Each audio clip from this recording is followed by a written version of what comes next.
All right, let's get started. What I want to do is I always like, if you've worked with me any time at all, you know I always like to start with good news. I always like to know, since the last meeting, what aha moments have you had? Who wants to share an intention that they had and what they did about it? Any good news, any epiphanies, please. I changed from a handwritten calendar to a Google Calendar, and I'm loving it. Yes!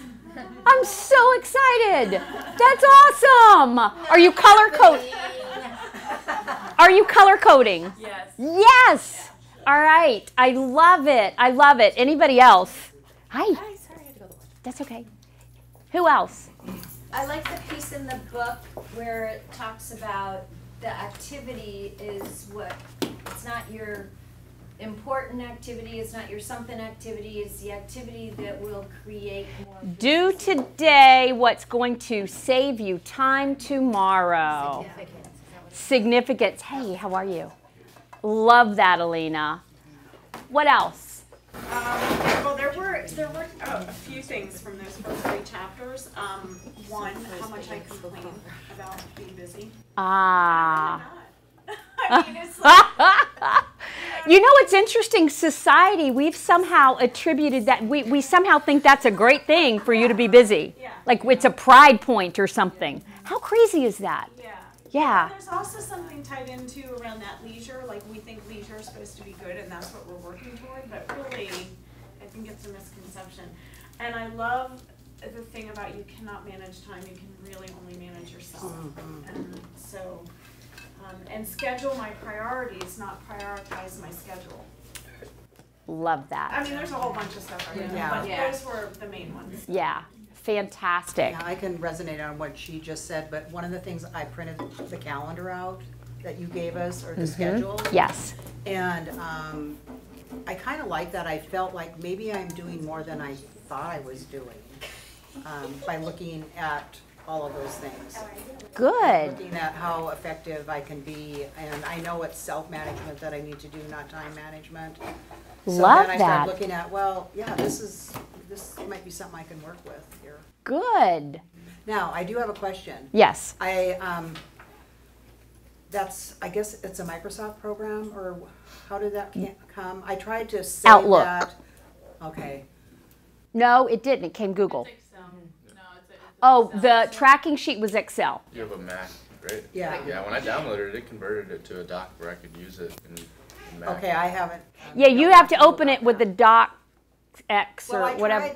I tried to open it. I mean, I was able to print it and do all that, but I'd like to be able to, maybe at the end of the You week. should be able to do it at the end and stay on the computer. Oh, I know what it was. It came through OneDrive, didn't it? Yeah, I did. That's what it is. Do you have a OneDrive account? Well, I was not able to log into it for some reason. Because usually when you click on that, and then it was sent like in a read-only file, and then at the top when you clicked on it, you should say that you can edit it. You can edit it, yeah. I'll talk to the millennials. Or, yeah, do that. Or you can reach out to my assistant. Okay. Okay. And she can help anything But I do like technology-wise. having it printed Yeah. there for the week, and then And then I at can the go end of the back week, and then enter it in. Yeah. Love that. Yeah. Love that. I will say, on that email, I tried to reply because when I went to try to print it, I somehow deleted all of the fields and formulas that were in there. Oh. But then when I respond to email and I just realized I hadn't heard back, I keep getting a bounce back from your It's email. a connection issue between my Gmail and y'all's, the CB Schmidt stuff. There's somebody that doesn't like each other in that space, and I don't know what it is. Some of them I am and some of them I'm not. Okay. What I would suggest is send one and say, please reply and let me know that you're getting this. Okay. Because I have my assistant helping me with those, because there's just a lot of them during this time. But if you say, please respond, we're going to respond and let you know if we got it. The good news is, if you got rid of everything because it's a OneDrive, it didn't, I don't think it changed. I don't think it really got rid of it. When I went out of it and went back, it like followed It's the link. gone? Yeah, all the fields are gone. Okay, send me an email to let me know, and make sure that we reply back to you. Good. Anybody else? Good news, aha moments. Can Can I try? Yes. Say this. You've mentioned Google and you've mentioned Outlook. Is Google better? Because then It's just a preference for people. It really is. But if you're both using, download to 9. yes, 9 will collect everything that you have if you give it to them, and it puts it all in one calendar for you. Okay. The difference between Google and Outlook, I would say if you use Outlook email, it would be much easier for you to probably go ahead and use Outlook Calendar. Okay. Google is just being a completely separate platform that would make no sense if you're already using Outlook for your email. Oh, Okay, any other takeaways? Any other people who did something based on their intentions last time? I did something based on significance this time. Good for you. What's that? Well, I did all my work before I went out and had a good time yesterday. Yay! That's awesome, Elaine. Absolutely awesome. You staved away the panic monster, right? He was in control. You were in control. I took care of my clients. Yeah. Before I went out and took care of my favorite client. That's awesome. I mean, you'll probably get into this, but one of the struggles that I have, which came up for me this past week, my husband's parents came to town, and so then I have this feeling like I have to be there, I have to entertain, I have to, next week, more friends coming, they're not staying with us, but it's like this constant battle. And I mean, if I do manage to change the schedule around, like I take a couple days off, sometimes it's hard for me to get back into that groove of getting, like I'll have 3 weeks of being super focused, making my calls, doing what I'm supposed to, and then this happens, and I'm like, oh, I start to feel that kind of lackadaisical, so how do you work with that? Do you never take the time off? Do you never, No, you don't. That's not the solution. You know that. Yeah, I know that. Right?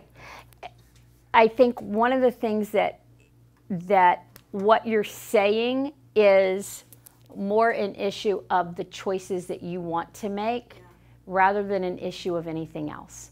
And whenever we feel guilt, it's typically because we have two very high values that seem to be opposing each other. Yeah.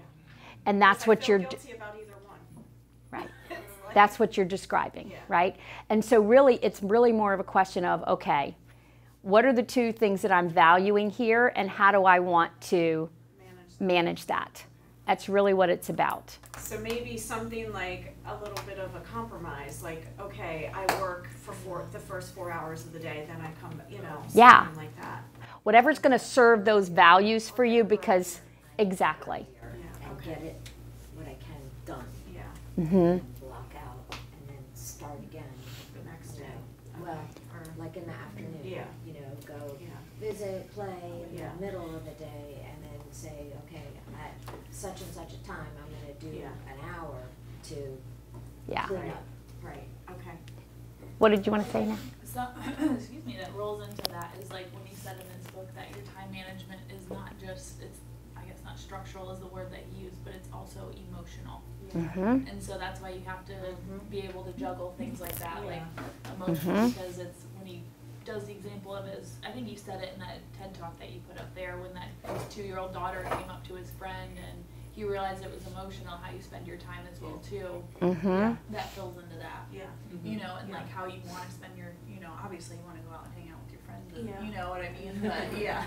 That means sometimes. So that was a big takeaway. Well, and I think though, That was a big takeaway for me. it We is. talked a lot about and family in there as well too. There was a woman who was higher up in a company and wanted to split her time between being a working mother and then also being successful. I have 2 young kids that hit home extremely hard, so that was just nice to be able to hear that and balancing the time. Obviously balancing time, but yeah. that was a big really takeaway. well too. Yeah. Yeah. Well, and again, this goes into a couple of very practical things. One, we only have to have one calendar. Yeah. Having more than one calendar just creates chaos. It creates a split. between those things that are important to us. But it also, it means that if your calendar has integrity, you're going to have an easier time. And I said this, but I used a work example last time, where if you have a list of to-dos and you have something on that to-do list that you know unequivocally has to be done today, your tendency, if you have a calendar without integrity, your tendency is to go ahead and do that right away so that you don't risk it not being done, even if the most appropriate time to do it might be 4:30 in the afternoon. Right? But if you have a calendar with integrity, or if we are balancing something like family and work, if we have a calendar with integrity, we can choose the best time to do these tasks knowing that we're going to stick to them. Right? Really incredibly important. It all has to it ties into this calendar integrity. That, as if you can't tell, that cannot be stressed enough. To me, this is like basic math, right? You can't get to algebra unless you know basic math, unless you have some integrity in your calendar. Love it. All right, everybody ready to move on? We're going to talk about something a little different. Obviously, I want you guys as an action item between now and next time, but you've got 2 weeks before the next session. I want you to read chapters 4 and 5.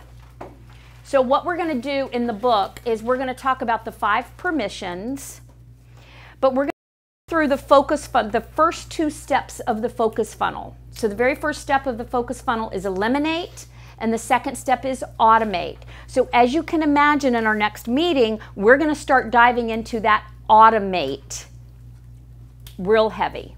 We're going to be starting to talk about our systems. Okay? So first action item, read chapters 4 and 5. And we're going to always keep referring back to our calendar, so anytime you have a question, feel free to jump in. But we're going to actually talk about something a little bit different today. And we know this. You guys have heard this from Brian. If you've heard it once, you've heard it a million times. We know 80% of your closed transactions are going to come somewhere from your sphere of influence. Right? However many times you've run your numbers and you've looked back at the year before, inevitably, 80% of your deals have come somewhere from your sphere of influence. Past clients, referrals from your sphere of influence. We can't get away from this. But here's what's interesting. How many of us are feeling good about how we work our sphere consistently? How many of us are going, yeah, I want to send out some just listed and just sold cards. Yeah, I want to farm this neighborhood. And I'm not saying any of those things are bad.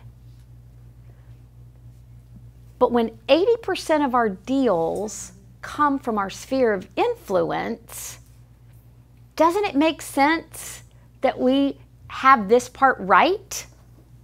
It does. So we're going to talk about that today, and we're going to talk about how to do that and what you want to do. So there we go.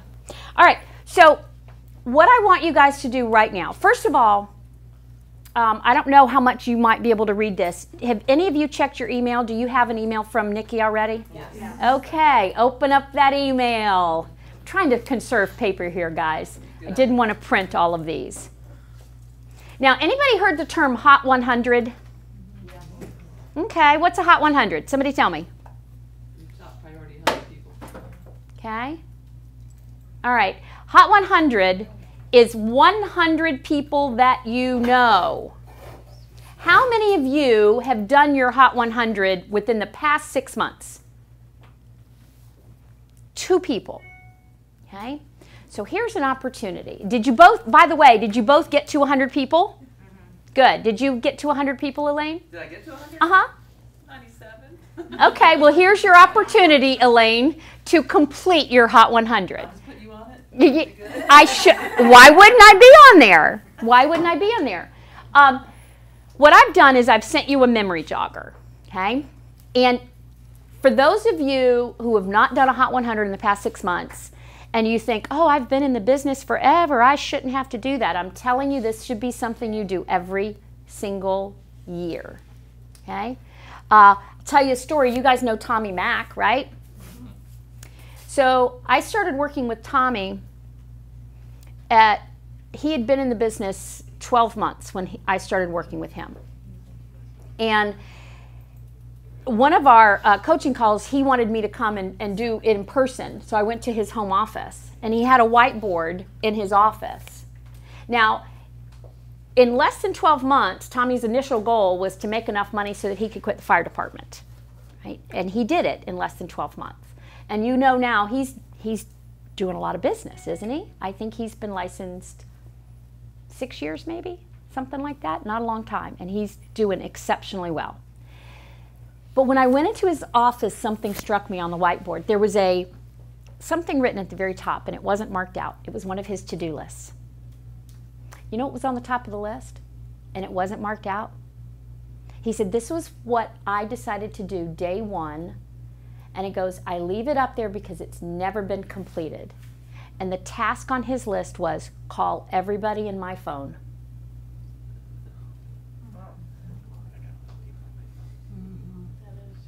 It's hard. Think about it's hard, but think about that. Natalie? That reminds me, when someone came down, the Jill's team in Miami, her son came down and talked, and he said when my mom starts running out of business, she'll start with the A's and start going through her phone. Go all the way through her phone. I have heard numbers of up to, it's 84% more likely for you to make a sale, whatever that is, with someone who is a referral or someone that is in your sphere than it is anybody else. Now, when we combine the fact that 80% of our deals come from our sphere anyway, and the fact that it's 84% more likely for us to make a sale with somebody like that, how many of you have even thought about calling everybody in your phone? Thought about it? How far did you get? B? Right? So, here's my question. Do you guys, well, let's do this first. You've got your memory joggers, right? So here's what I want to do. I want you to spend the next few minutes, and I don't want you to write down people that you know are easy. Like, I don't want you to put your mom and your dad or your kids or your brothers. I don't want you to take the easy path. I want you guys to spend the next couple of minutes, and I want everybody to figure out, using this memory jogger, 5 names of people that you know you might not have thought about had you not had this memory jogger that you can add to your Hot 100, right? Does anybody not have the memory jogger in front of them? We're looking at things like your salon, your hairstylist, right? Look at that, 5 names. When you've got 5 names written down, raise your hand and tell me. So here's an extra, this is like an advanced tip for you. I want you to think about this. How many of you, when the hurricane hit, had clients reaching out to you asking for help for things? You were inundated, right?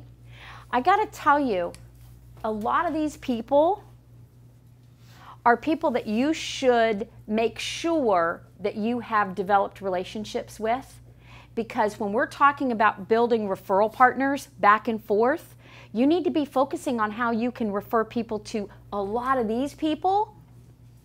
And the expectation is, and what would likely happen is, they're going to refer people to you. You need to have a network, and if that wasn't clear after the hurricane, I mean, I did that. I reached out, like, who do I need? Oh, I'm going to call a realtor. They're going to know. So really think about that as you're doing this. So the action item that I want to make sure everybody has done is that they have gone back and revisited their Hot 100. And I would say do a new Hot 100, or at least if you have 100 on there and it's been recent, challenge yourself to add 25 more people. This is a phenomenal tool to do that. Okay? So how is that different from your sphere? Are you just picking out the best of the people from The Hot 100 is those people that you pretty much know. You know where they are. You can go and see them face to face, or you know they might pick up the phone if you call them. It's really just you. It's sort of the best of the best, if you will. And a lot of people here get hung up because some of those people live out of state. They live elsewhere. It doesn't mean that they still can't be on your list, because people do move here from other places. Okay? Does that help? Okay. All right. So, we all have a database. We all have our sphere of influence. So, answer this for me. Where does it live right now? Where does everybody have their database? Is it in one place? Yes. Thank you. Thank you. Thank you. Now, you guys have IQ Office. It would be fantastic for it to live there. If you don't have it there, does anybody not have it downloaded into IQ Office now? I just gave my contacts, but I'm not working out of that program. I'm a Wise Agent. That's fine. That's fine. That's fine. And I knew. But I'm going to put my contacts in there to do the emails and do, you know, the flyers and that kind of thing that Coldwell Banker does for us. Okay. So what are you doing out of Wise Agent then? That's where my call lists are. That's where my contact notes are. That's where I keep everybody. I categorize. And so then when a campaign gets sent out on when we create campaigns for you in IQ Office, are you going to then go back and put that information into Wise Agent? What do you mean? To know that you did that. Are you labeling your contacts in IQ Office? Let's talk. Yeah, okay. Let's talk. I think having a CRM of some kind is critical. I agree. Okay? I do not like IQ Office. And I do not find it user-friendly. It's not. It doesn't have the products that we use. My Wise Agent has everything I need. yeah.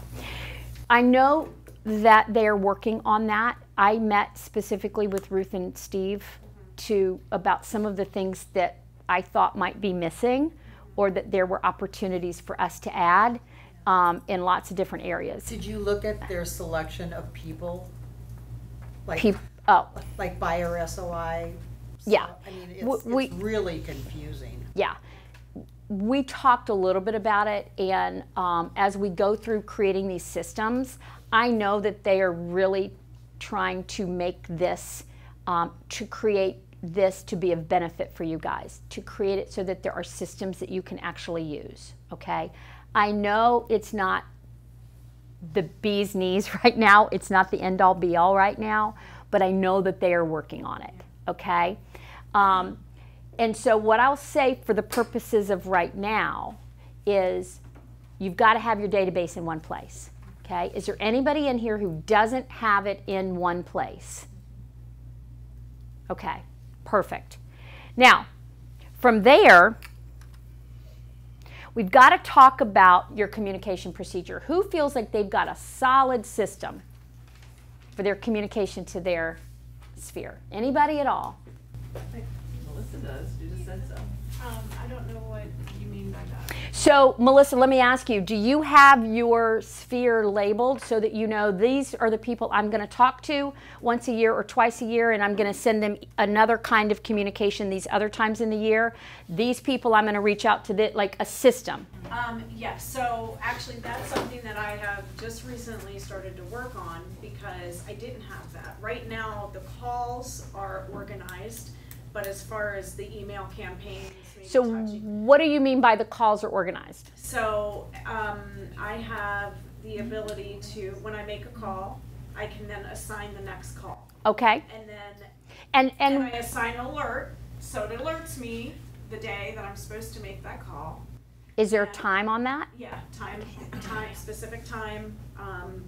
And then the call list actually can go, there are some past due on there right now, but it's past due, today, future calls. So then I can just click whichever list I want to work on, if I want to see who I need to call in the future or whatever. But, okay.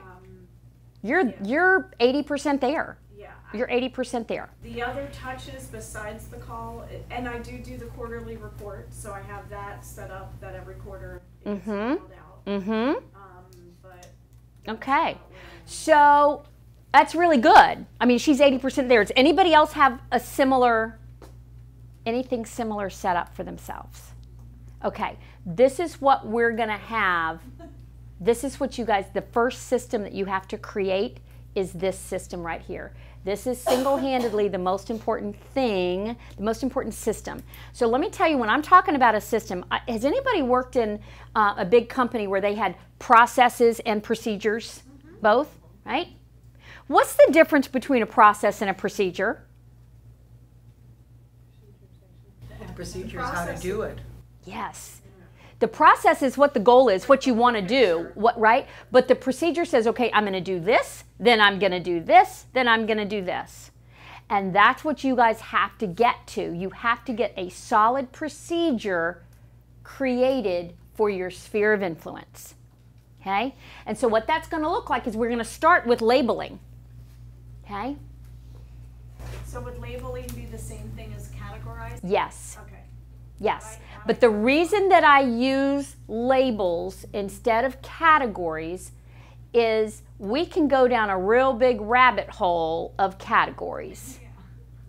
Well, they bought a house from me 2 years ago, but I kind of hang out with them. So do I want them in my sphere of influence, or are they a past client, or where? Like, and that's just a simple one.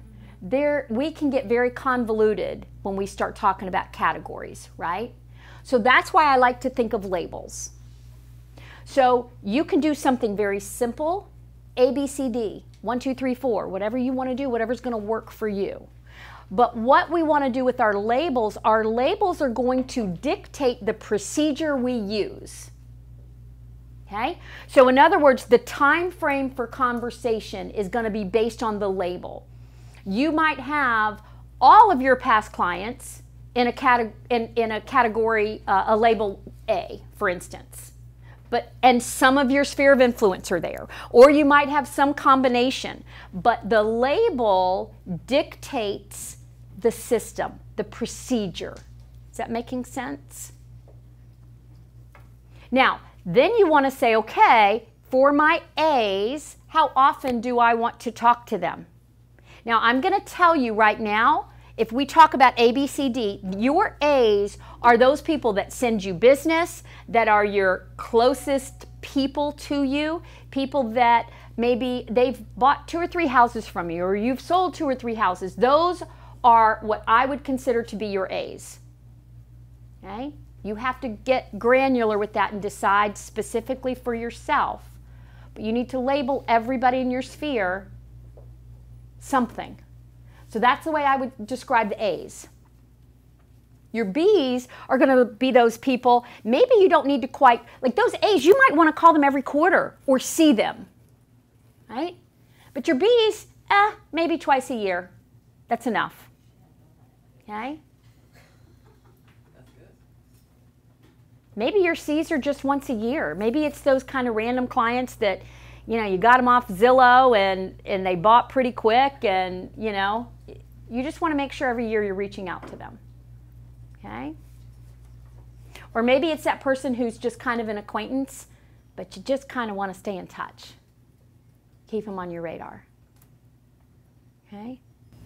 But when that comes to IQ office, that's where there's not a good way to make your A list or your B list. We're working on that. Okay. We're working on that. We're working on that. Because here's the thing. When I talk about creating systems, and this is only going to be one system that we're going to create during this time frame that we're working together, but let me just explain to you how I believe the most successful way for you to develop a system is. Start with, what do I want the person to experience? Okay? What do I want that person to feel, to see, to experience? Don't think about the word how right now, because here's the problem. A lot of times we start thinking about this and we think, well, I can do it this way, or how can I make this happen, or how? And if we start asking the question how too soon, we start compromising what it is that we wanted to have happen. Okay? So start with ideal. What would I like for this person to experience? I would like for them to smile every time they talk to me, and I think for them, For them to feel happy that they're hearing from me, in this particular category of person, it's twice a year. Right? Or I want to make sure that I'm delivering value to this group of people, and I've got something every quarter. I want to make sure that I'm calling them for whatever reason, right?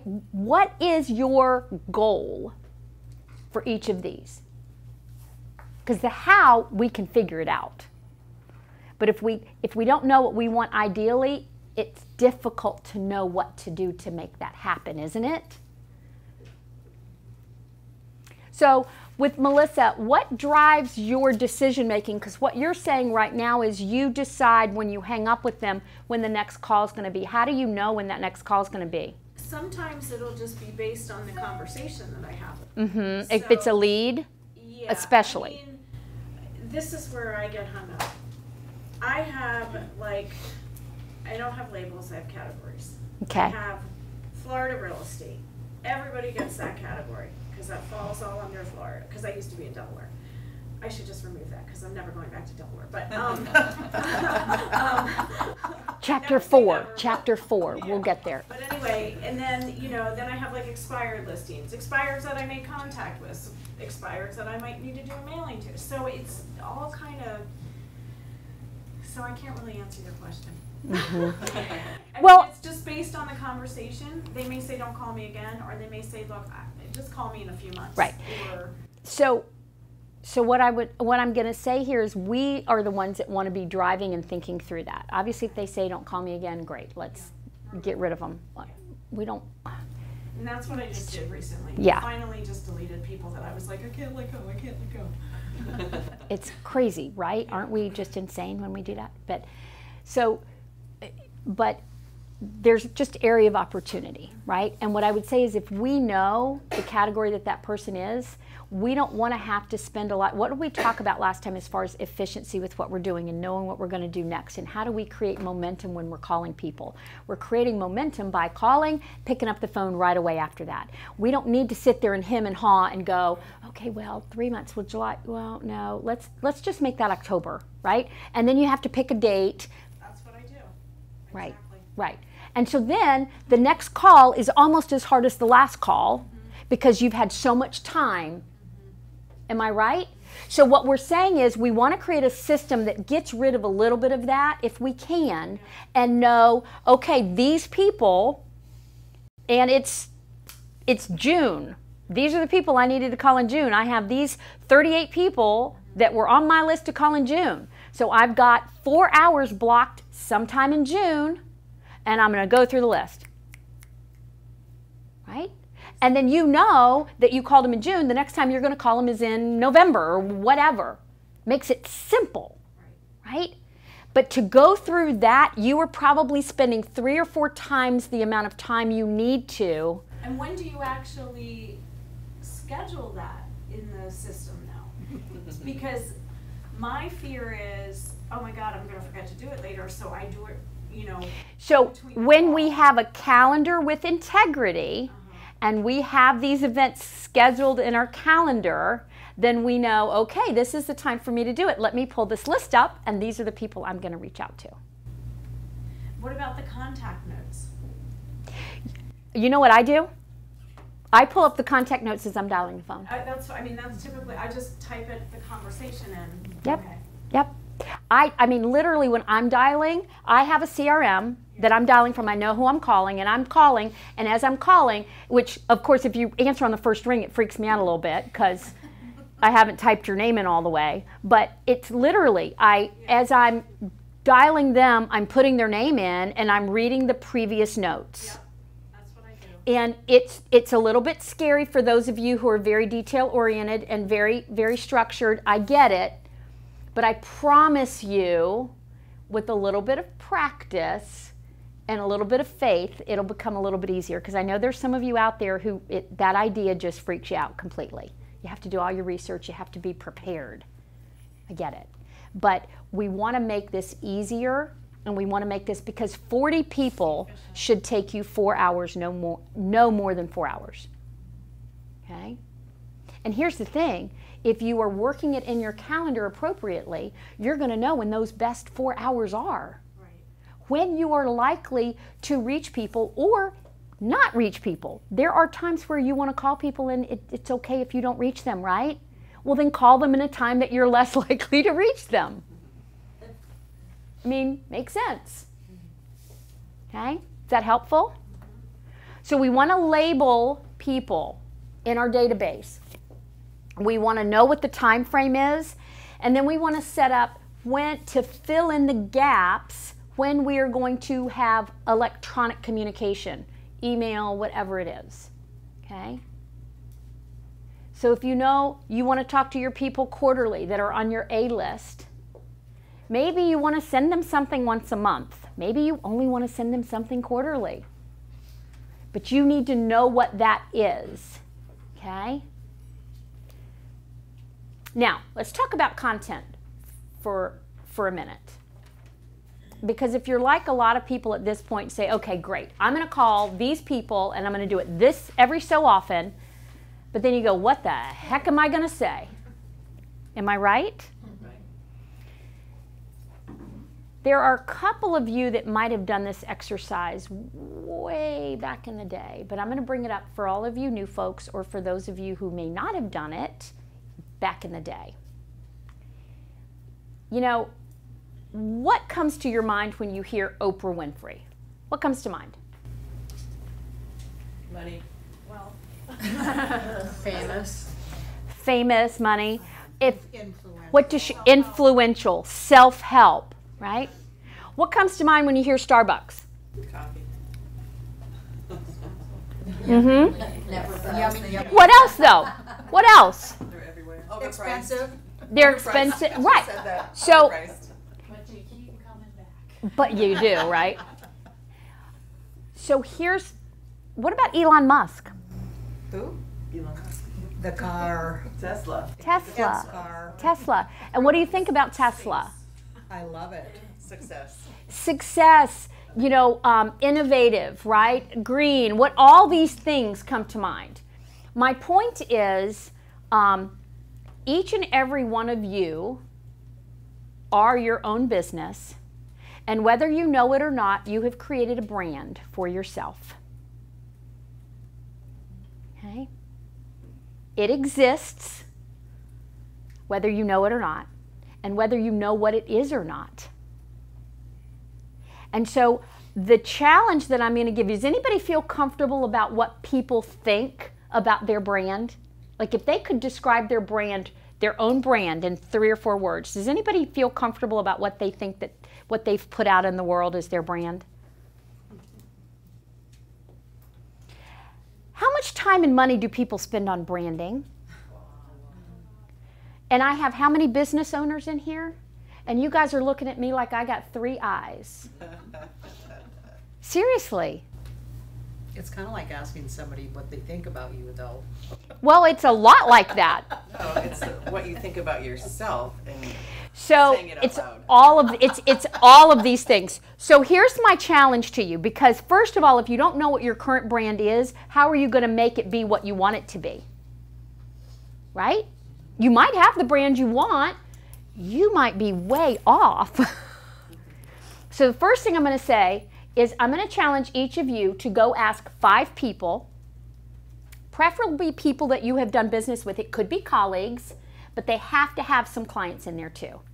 And I want you to ask them to give you 3 words and how they would describe working with you. Okay? Now what's going to happen, you're not going to end up with 15 different words. I've never seen it happen. You're going to end up with 2 or 3 words or phrases that are going to be consistent throughout those 15.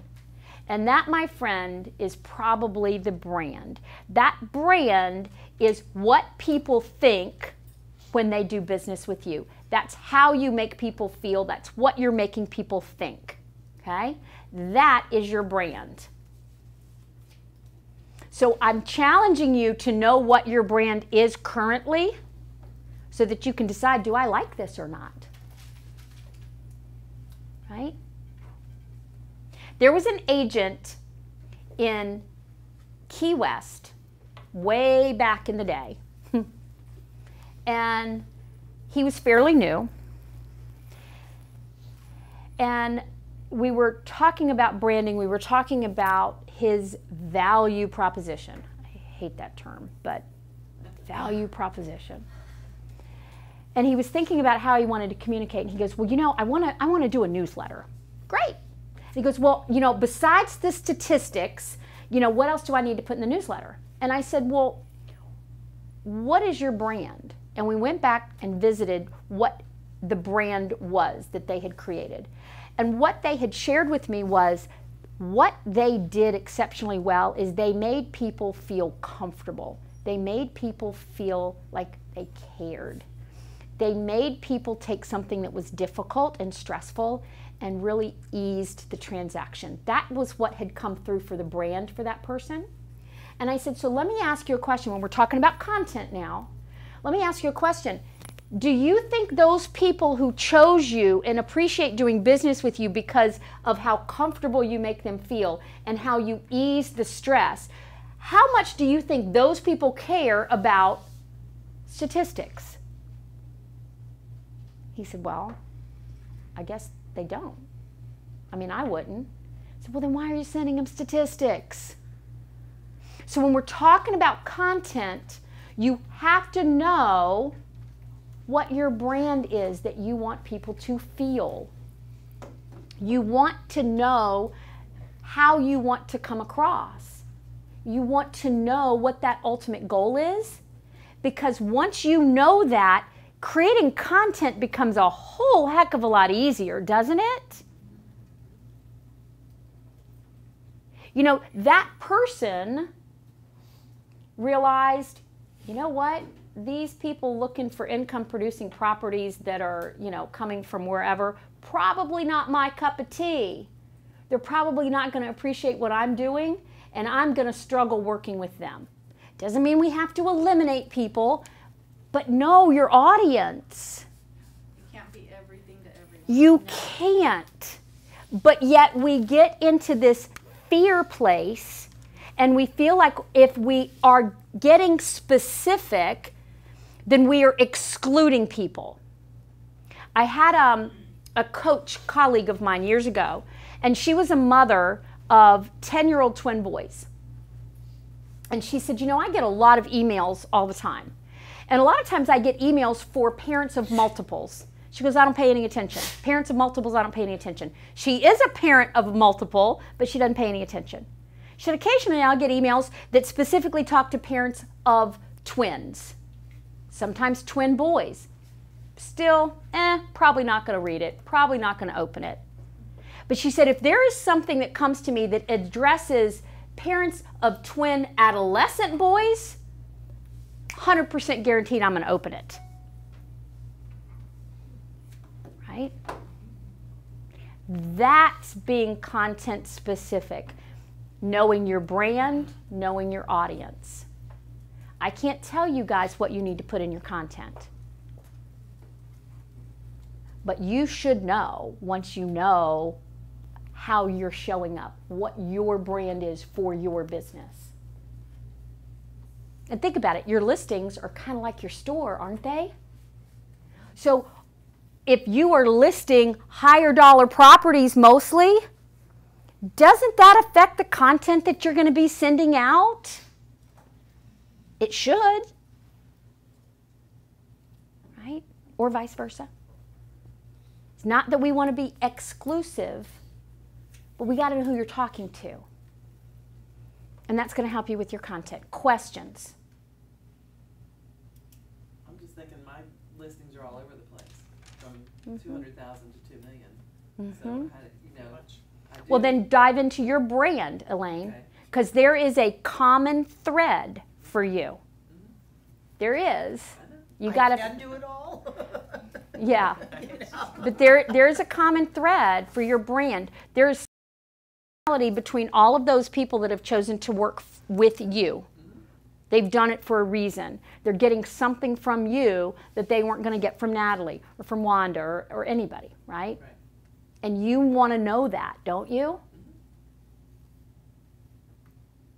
I was working completely off real estate. I was working with somebody who owns several retail stores in Key West recently. and she was struggling on hiring. She goes, I never used to have this problem. And in her mind, she had decided she really needed to hire, she wanted 1 or 2 really good full-time people that could, one of them be her right-hand person. Right? You know, that's what she was looking for. So I said, let's stop for a minute. And let's think back in the day when you didn't have these struggles for hiring people. Or let's just think back about all the people you've ever hired that have worked for you. Who's been the most successful? Who is it that you really enjoyed and has really enjoyed working with you? Who is it really worked for? She goes, actually, those people who are really busy and that this is a part-time thing and they've got all these other activities. And she goes, oh my gosh, I think I've been looking for the wrong person. Yeah. So why not hire 6 part-time people? And now you've just described where you can find those people and how you need to go about finding them. And just like that, she started solving her hiring problem, something she'd been struggling with, losing sleep, losing time for over a year. Got to know what you're looking for. Okay? Any other questions? Yes. You had mentioned a little bit about how often maybe per label that you would call each. How often would you email, and would it always, I mean, do you have any kind of structure or system? I think you need to just decide per label. I am not a big fan of sending a tremendous amount of email at all. I think people are desensitized to it. And as a matter of fact, I love video email as long as you don't do a lot of it. I think the value of video email is that they see your face, they hear your voice, and it's a better connection, you to them. If you're doing quarterly updates and it's somebody that you're in contact with all the time, you may only choose to do those quarterly updates, right? Now, the emails are going to be something where you need that person to see your name a little bit more frequently. But think about it. Some of these people, if you're like some people, once they buy a house, you might still keep them on a drip. Do you? So they're already seeing you. If you've got them on a drip, do you need to do a whole lot more than that? Probably not.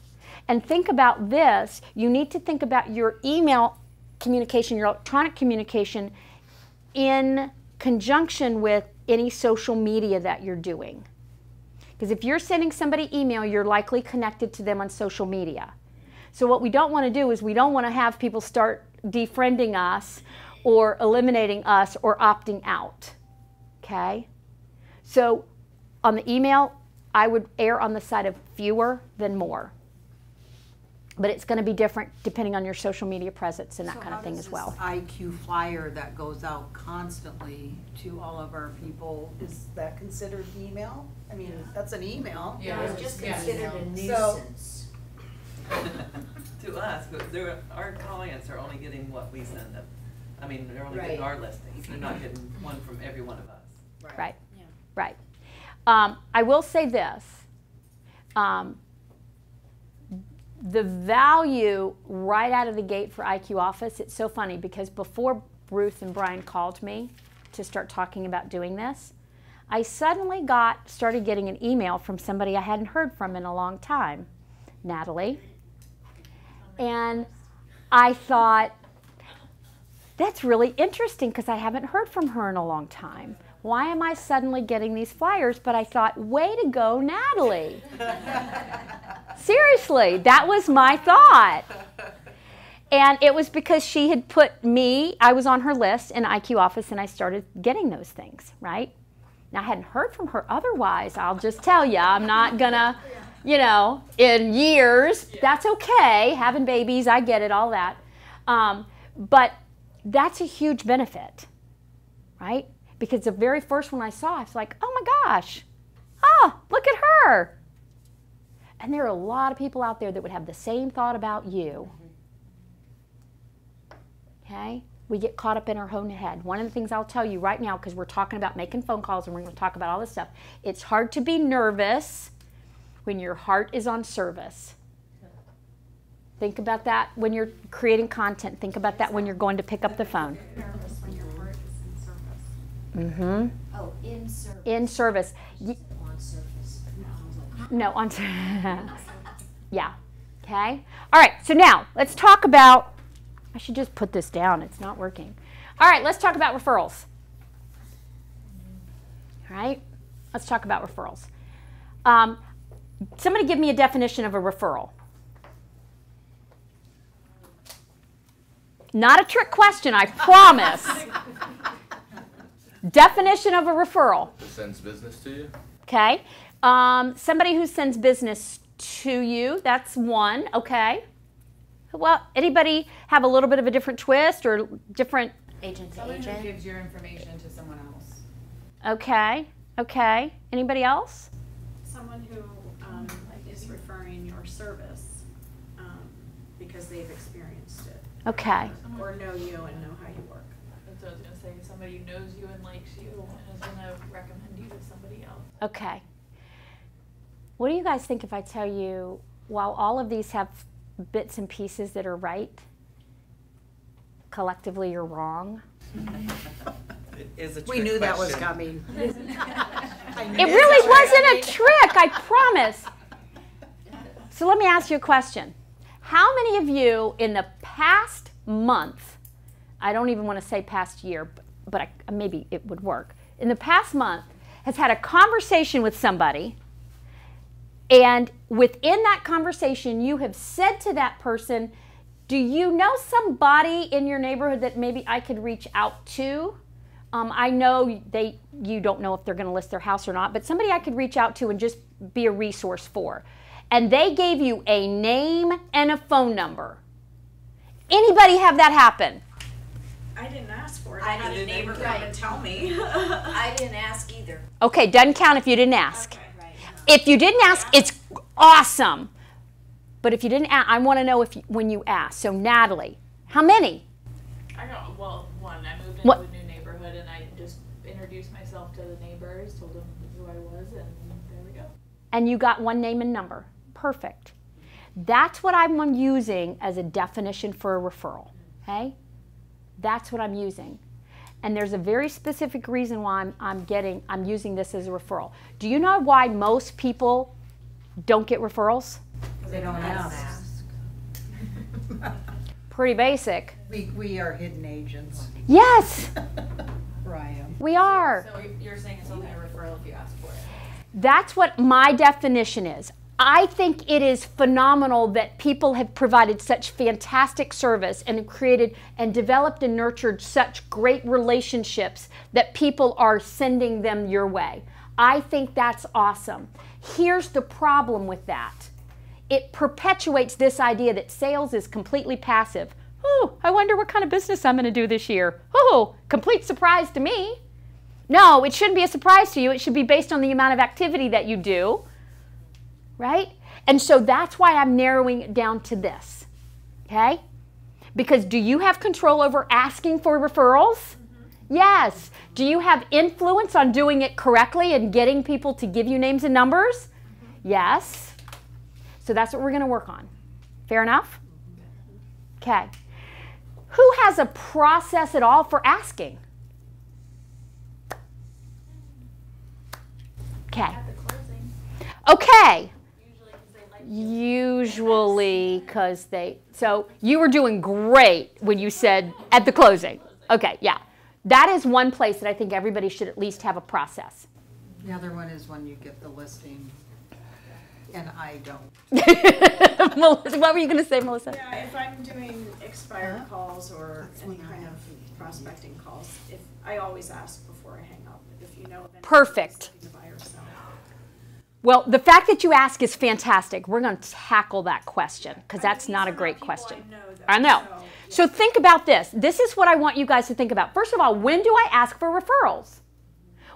So these are the areas where you can create a system for yourself, something that becomes so automatic and so habit that you do it no matter what. Don't you guys ask for, do you guys ask for testimonials at the closing? Yeah. How is it that you ask for testimonials and you don't ask for? Does it. Okay. He does Because it. there's a He sends system in place. Yeah, he does a survey. All right. Let's talk about. I do it though too because he doesn't do our like the ones for Zillow or Realtor.com. Right. or anything. So I You have to send those Yeah, I out do yourself. too. You have to do that. Isn't it funny that you guys are doing that, but you're not asking for referrals consistently? Yes, it is. All right, so let's first of all decide some areas where you need to create habits and consistency around asking for referrals, and then we're going to dive into how to do that. One is at the closing table. Number one, at the closing table. Okay? Number two is when they're signing the listing agreement.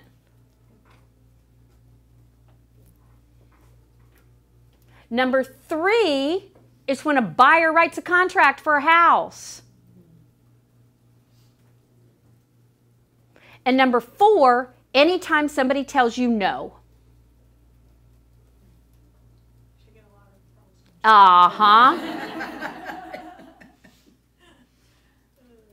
Okay, you got those four? Now, why is it so hard for us to ask for referrals? Because we're fear of rejection.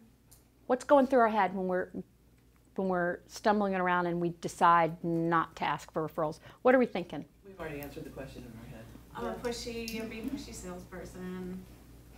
And what was that saying? It's hard to be nervous. Let me ask you a question. 3 out of those 4 places, are you 99% confident that you provided incredible service for that person? If you went and had an incredible meal somewhere, wouldn't you want to share that with somebody else? Why? So they can have an equal The same experience. thing. Okay, so why are we not, what's the disconnect? What's the disconnect? I Right? think whoever said being the pushy salesperson. Right. We're focused on us and not on them. Right?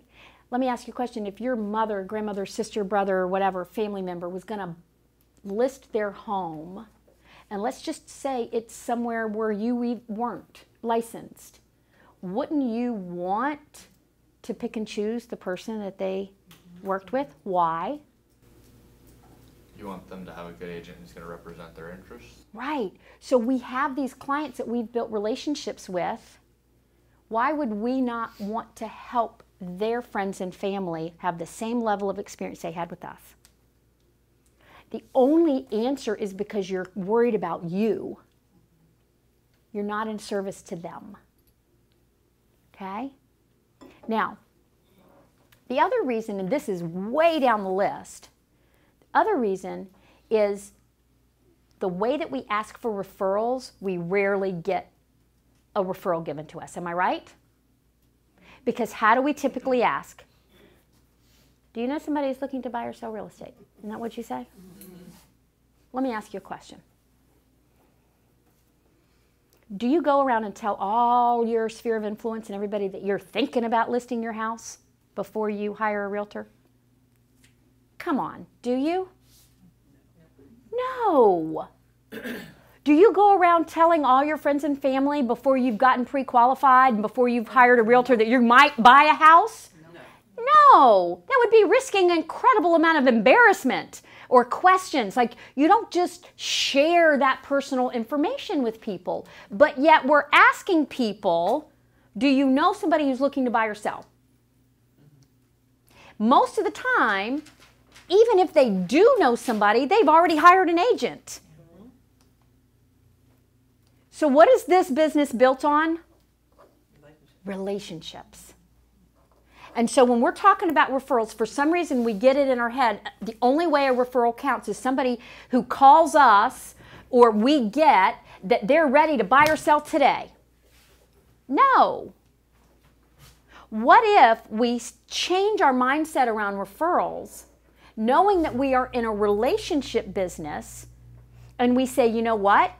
A referral is someone that I can add to my database and begin to develop and nurture a relationship with, so that at the time when they are ready to buy or sell their property, I'm the person that they're likely to come to.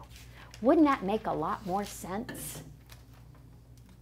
Now, this only works if we have a communication process though, right? there was somebody that I was working with in, might have been this office, no, it was maybe in the Upper Keys years ago. And she brought me into her office after the meeting, and she goes, I'm going to show you something. I'm so embarrassed. Okay? She opens up her office drawer and pulls out this file folder. You know what was in this file folder? Contacts. Hundreds of people that had either attended open houses, that she had cards for. I mean, people that had been referred to her, contacts for people. And I said, oh my God. She goes, I haven't called any of them. Now, in this particular case, this had been collected over a couple of years. So I challenged her to go through and just call those people. She goes, but I don't even know who these people. I said, it doesn't matter, just call them. What do you got to lose? And do you know, she got 2 leads just in a week where she wasn't planning on doing anything else. Like, she just picked up people that had been referred to her and called them up. Think about that, guys. Every time you hit one of these 4 categories, you have the ability and the opportunity to get 1, 2, 3, 4 names, 5 names, 6 names of people that you can add to your database and begin to develop and nurture a relationship with. How valuable is that in the long run? Let me rephrase the question. Is there anything more valuable than that in the long run? No. So let's figure out how to do it correctly. Okay. Fair? So we're basically talking about expanding our SOI. Yes. It's exactly what we're doing. It's exactly what we're doing. Yes. Well, a good point in the book that he brought up about like one of the wealth management events that he Yep. went to with that guy. And Uh-huh. said, you know, you need to, your person, like your broker for this one person, you need to know their family a little bit more and their friends, because what happens when dad dies and then who does he leave his money to? His 2 kids, what are they going to do with it? Go spend it or go to somebody else if they don't know you? That's exactly right. That was a really good point in that book. Exactly right. Exactly right. And because for some reason this feels so long range for us, it's not something that we think is important for us to do right now. We're caught up in the here and now, and we don't really invest in ourselves. Think about in a business. Do you think businesses are only making short-term decisions day in and day out? You have to make decisions for the long haul, and you are a business. You have to begin making decisions this way, okay? So let's... And that also brings up the point that he talked about where, you know, maybe you do need to stop and focus on getting some things done now so that you can work for the long term and work more efficiently. 100%. That was a big one for me. 100%. Things I procrastinated on as far as getting the systems in place, you know. Oh, it's true, right? It's absolutely true. So, let's talk about how we get referrals. And I'm only going to say this because I want you guys to know that even though I'm not selling real estate, I'm actively involved in sales every day, just like you guys. And last month, I got 60 referrals. 60. Okay? I'm only saying that to make your ears perk up and let you know you can do this. Okay? This is possible, and this is going to have a tremendous impact on your business. Okay? So, the first thing that we want to do when we're asking for referrals is we want to transition the conversation. Now, if we're going to talk about your sphere of influence, I want to say this. A lot of people get hung up calling their sphere of influence or calling people that they haven't talked to maybe in 3 years or 18 years.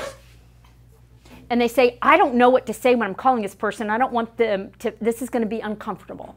So the first thing I'm going to say is, right out of the gate, if this is somebody you haven't talked to for a long time, if you're calling your Aunt Sally and you haven't talked to her for 4 years, the first thing you're going to do on the phone is say, hey, Aunt Sally, this is Angie. Oh, honey, how sweet. Thank you for calling, right? But you immediately need to address the elephant in the room and let her know, yes, I'm not just calling you to be nice. I'm actually calling you because I have a business question for you. Because the last thing that you want to have happen, and the reason you will quit doing this, is if you have this awesome conversation with Aunt Sally and she thinks you're so sweet and she just adores you, but at the end of the conversation you go, oh, and by the way, then you've eliminated all of that goodwill that Aunt Sally was thinking about you. Right? So don't do that. Start there. We have to change our mindset around referrals. Referrals aren't bad. But I will tell you, try not to use the word referral. Because referrals do have a bad connotation. There have been enough people in this world who have gotten caught by a cut-go-knife guy or whoever it is that they've messed up. And people hear the word referral and they back off. Okay? First thing you want to do is transition the conversation. Okay? Now, if you're at a closing, the transition, you're going to be talking about customer service with them, right? You're going to be saying, how was everything? Aren't you trying to get some of that information? I'm so excited for you. What are you going to do in the house? Tell me about this experience. Did you have a good experience? Is there anything I could have done differently? Most of you are probably asking for that kind of feedback, aren't you, at your closings? Great. And they're probably saying things to you like, yes, it was so awesome. You know what? The last realtor we had was terrible and you are so awesome. I really would love to help you. Well, and a lot of times, because we have a lot of second homes, so it's not, you don't always have this in-person conversation. That's okay. You know, so sometimes it's over the phone, which can be the same, but is that a different approach versus in person versus over the phone? Not at the beginning. The approach itself is not going to be different. Okay? The approach itself. So we want to talk to them. We're transitioning the conversation because we want to say, you know, I really, and this is where you want to thank them or you want to connect with them. Okay? So if it's a past client, you want to be able and be prepared to authentically tell them what it was that you enjoyed working with them about, right? Maybe they were responsive. Maybe they were just so easy to work with. Maybe it was so fun working with somebody from my hometown of wherever. I don't know what it was, but there was probably a reason. If it was a great transaction, there was probably some reason that you guys connected. Right? Is that, most people agree? Most people? So we want to acknowledge what that is. Okay? And it has to be with integrity. You have to mean it. If it's somebody that you didn't enjoy working with, don't ask for referrals. You're going to get more of them. Really. So talk to them about that and say, you know, there might be a way that you can help me. And I know I really appreciate the kind words and how much you've appreciated this. And there's actually a way that you might be able to help me because I really prefer to do business with people like you.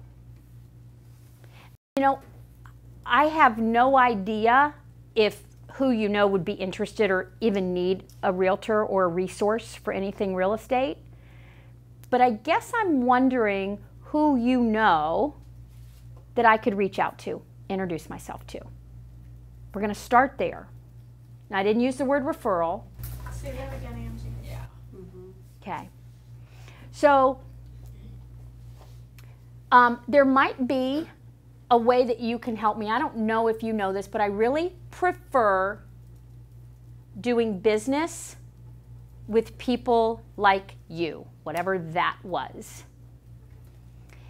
And I'm not sure if anybody that you know might be interested or in need of a real estate agent or resource. But who do you know that I might be able to introduce myself to? Now, the psychology around that is interesting. And there's still more steps to do because we still aren't going to get a name yet based on what we've just said. We're still not going to get a name. But what we've done is we have not used the word referral. We are being clear that we want names of people that we want to introduce ourselves to them, but we've done it by creating a big, what we call buying atmosphere. Anybody know what a buying atmosphere is? People love to buy. They hate to be sold. How many people in here have bought something absolutely absurd on Amazon? Yes. Why? You're in your pajamas in front of your computer at 2 in the morning. There's nobody pressuring you. But why the heck did I buy this thing? What was I thinking? I bought these little things where you put your cup in the sand. Like, great idea. Have I ever brought them with me to the beach? No. What was I thinking? I didn't need to buy that. But the point is, we love to buy. We just don't want to be sold. So what we're doing here, and that is a critical piece of this conversation, you have to create that buying atmosphere. You have to let them know, I don't expect you to pre-qualify these people. I don't expect you to know even if they own a home or not. I'm just saying I want to introduce myself. I'll do all the heavy lifting. I'll do all the hard work. I just want people like you. That's such a compliment, the way you stated it too. Yeah. You're patting them on the back. You really are. And that's why I said you got to be prepared for this. You've got to be genuine and authentic. But this is a nice conversation. Now, at this point, they're not going to have a name and number for you. They're just not. That's because when somebody asks us like that, if you're like me and most people, I don't know, I don't know anybody. Oh my God, I know I'm not a nomad. Why can't I think of anybody in my whole life that I can give you a name and number? Like, you go blank, don't you? So what we have to do is help them figure out in their mental filing cabinet, or if you are in person, I'll tell you how to do it with their cell phone. Best way. How to tell their brain where to go and the right filing cabinet to open to pull out names for you. Okay? So what we're going to do is, once we follow up, anybody I could introduce myself to, I know how active you are in the Rotary, or I know that you work over at the Sheriff's Department, or I know that, you play bocce ball. I don't know, whatever it is. But what we want to do is we start wanting to paint a picture for them of something that they do, somewhere they will be. Okay? And all of a sudden, if it's a buyer, you can even say something like, do you have a handful of people that you've been kind of sharing this journey with that have been really excited for you, that you've been talking to on a regular basis? Immediately, they're going to think of those 2 or 3 people that they call every time and ask a question when something comes up, aren't they? That's what you want, okay?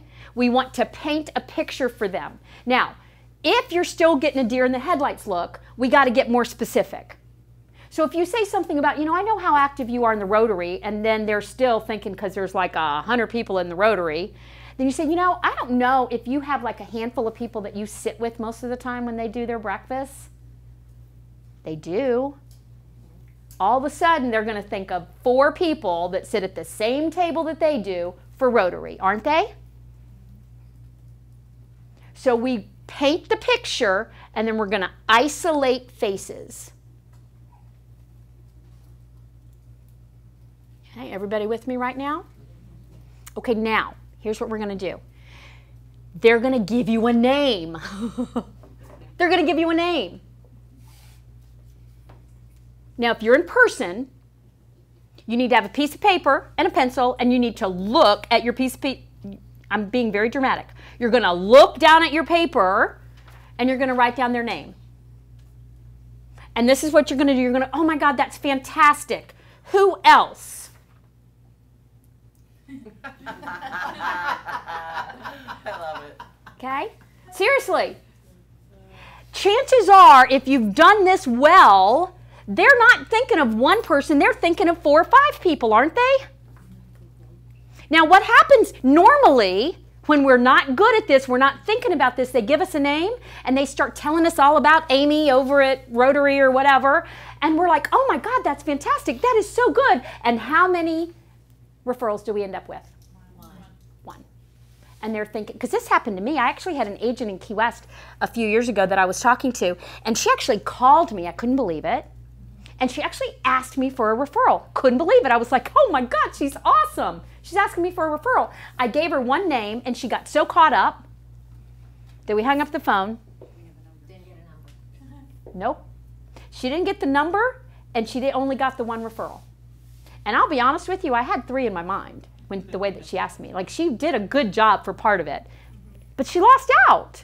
But because we get so excited. But I got to tell you, if you do this over and over and over, you don't get so excited. You keep your eye on the prize. You know what you're going for, okay? So is the point by looking at the paper and saying who else, because you're not engaging them Yes. in the conversation? Okay. Yes. They can. That's my thing. How do you stop them from talking? You don't. You don't. Let them talk and talk and talk, and you should be taking furious notes as they're talking. But don't engage back in the conversation. Okay. No, no, no. I mean, you can go, oh my God, yeah, that's so good. But you keep looking at your paper. Okay? And what about on the phone? Like if you're And then when they're shut up, you say, oh my God, thank you. Who else? Do the same thing. It's a little bit, you know, a little different, but they know when somebody says who else and they've already given you one name, there's a reflex that happens that if you've done it well, they've got 2 or 3 other people, and they'll tell you. Every once in a while, oh, I don't know anybody else. That's okay. Okay, so now, you say who else, and this is what I'm going to say to you. Say it one more time than you're comfortable. Because the first time you do this is going to be as uncomfortable as I'll get out. You're going to feel, oh my God, oh my God. Say it one more time than you're comfortable, okay? And with practice, you're going to get better and better and better. Now, there's one more piece, because a lot of people stop right here. Let's assume they've given you the name, and let's assume they've given you phone numbers. If not, you need to go back and get the phone numbers. But here's a really incredible, important piece of information. We need to get a golden nugget. A golden nugget is something about that person so that when you call that person, it's going to be a very warm, fun, interesting phone call. You don't want to call somebody and say, hey, John, my name's Angie, and Jonathan gave me your name and information. And I just wanted to call because I'm with Coldwell Banker Schmidt, and that's not a great conversation, is it? I had somebody, one of the 60 referrals I got last month, the guy told me it was his father-in-law owns a company. And he said, you know what? This guy is so impressive. I just couldn't even ask for a better father-in-law. The way he conducts his business and the way he's raised his family, just really impressive. So let me tell you, when we think about it's hard to be nervous when your heart is in service, I couldn't wait to call this man. And if I wouldn't have called this man knowing all of those awesome things his son-in-law said about him, it would have made me crazy. And it didn't matter if the guy, in fact, the father-in-law it's not a fit for us to do business together. That's fine. But how good do I feel calling this man and saying, you know what, I'm sure you know this, but I got to tell you, I was talking to your son-in-law, I met him, blah, blah, blah, blah, blah, and he said this about you. Think about that. I felt I had to do that. He felt awesome, and it wasn't even a big deal that it wasn't a good fit for us. You've got to get some tidbit of information. It can be funny, it can be whatever it is, but you've got to get that golden nugget. Okay? All right, does everybody understand this scripting and what you're going to do? Yes. You always said you need to transition the conversation right Yes. into a business call. Yes. Right away you're fluffing this guy saying, oh, these people were so nice and they said this about you. How do you transition into what you're really calling about? So what I said was, you know what, your son-in-law, I met your son-in-law in person. I don't know if he told you I might be calling. No, he didn't. Well, I came out there because I'm with a company called Southwestern Consulting. Have you ever heard of us? And believe it or not, that's the beginning of our script for what we do when we're calling people and say, you know, what we do is we do one-on-one sales coaching. And the way that we do it is we go into organizations much like yours that have sales teams, and we provide a complimentary 1-hour training session. And he said that you were the owner of the company. Do you have a sales team in your organization Do you have sales meetings? And then I'm going on from there, right? So it's not so much fluff that they think that this is just a BS kind of call. I get, right? Just not cold calling. But I'm just not, yes. Because part of what happens when we call people, if we don't disrupt what they're doing, have you had those calls? You've been called by people before, and you don't even stop what you're doing. You answer the phone, but you're still typing, or you're still doing whatever you're doing. And they could have told you your house is on fire, and you didn't really even hear them because you're still doing what you're doing. The point of that call and the point of every time you pick up the phone to call somebody is you have to disrupt that pattern. You have to let them know this is going to be a conversation. This is not going to be a one-sided monologue.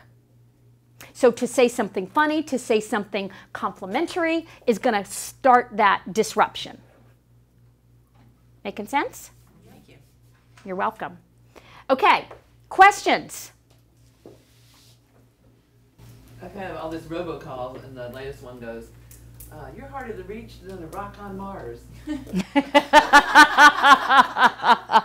laugh, but it didn't make me listen to them. No, yeah. Well, those robo things, they're robo things, right? Well, I got the same call, the next day. Exactly. Same funny thing. Exactly. Okay, let's talk about action items for you, okay? If you want to take a picture of this or write it down, whatever you want to do. All right, any questions about this? You guys got quiet all of a sudden. Yes. Yeah, I do have a question. I mean, the communication process. I want you to decide, okay, if I do labels A, B, and C, right, how often am I going to call them? Okay. What am I going to put down for electronic communication? Like, draft out what you want that to be. Okay? So our next thing with you is going to be the accountability call. Yes. Are you checking in on the progress of these action items then? That's how this works? Yep. I'm going to be checking in on your action items. 1 week to do this.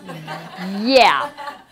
Well, you don't have to be done, but so we're doing a couple things on these accountability calls. Yes, we're working on the action items here. We're looking to see how you're doing with them, but we're also going to be able to address any unique things that are hanging you up. Like if you're working on the 20 referrals and you say, I just haven't asked. I don't know, I'm still hung up.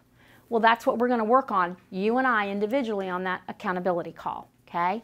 Or if it's a calendar issue, it's whatever it is, that's a chance for you and I to work one-on-one on whatever that is.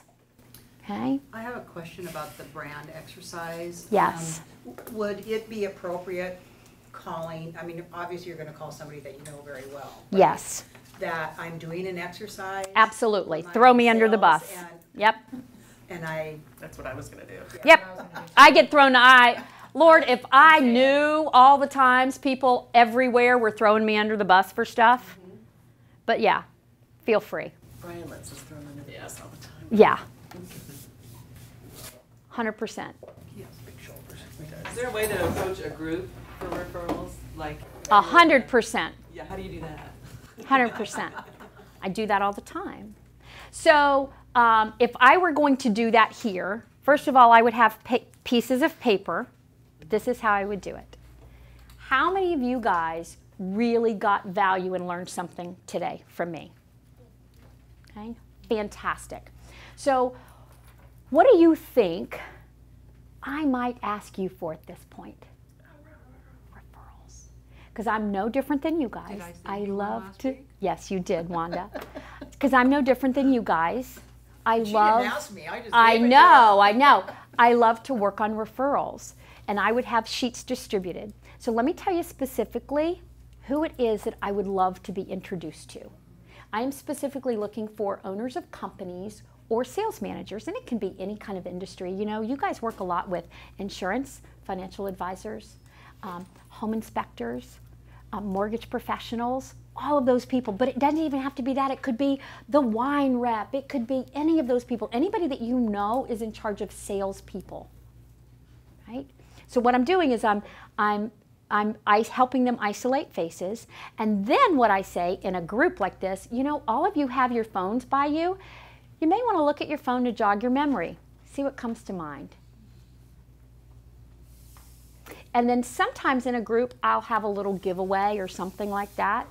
But it's really about, it's the same process. Now, I will tell you this. When you meet with somebody one-on-one, there is a process that I can teach you on how to do what we call a hit list on LinkedIn. Anybody know what a hit list is on LinkedIn?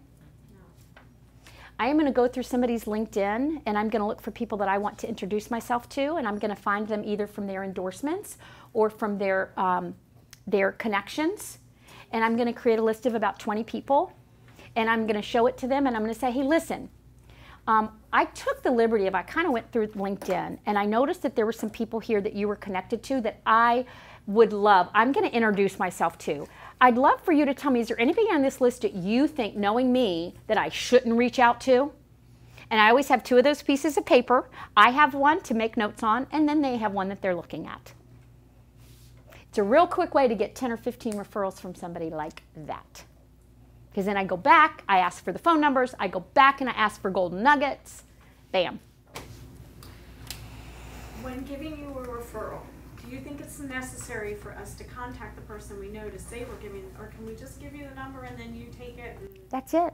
Yeah. That's it. All you need to do. If they're not interested, they'll let you know. Not a big deal, right? Not a big deal. All right. And what if they didn't tell you a gold nugget? They just said, here, call him. Ask them. They'll give you one. Anything I should know? Yeah, tell me a little bit about this person. Even if you say, gosh, let me ask you, because I've had to do this when somebody's been just really, you know, straight. Say, are they really sort of direct and to the point, or are they a little bit more, you know, do they take things a little bit more lightly? You know, oh no, you know what, they're a talker, or they'll tell you something, right? They'll tell you something. All right. We're at time, guys. Hopefully this was good.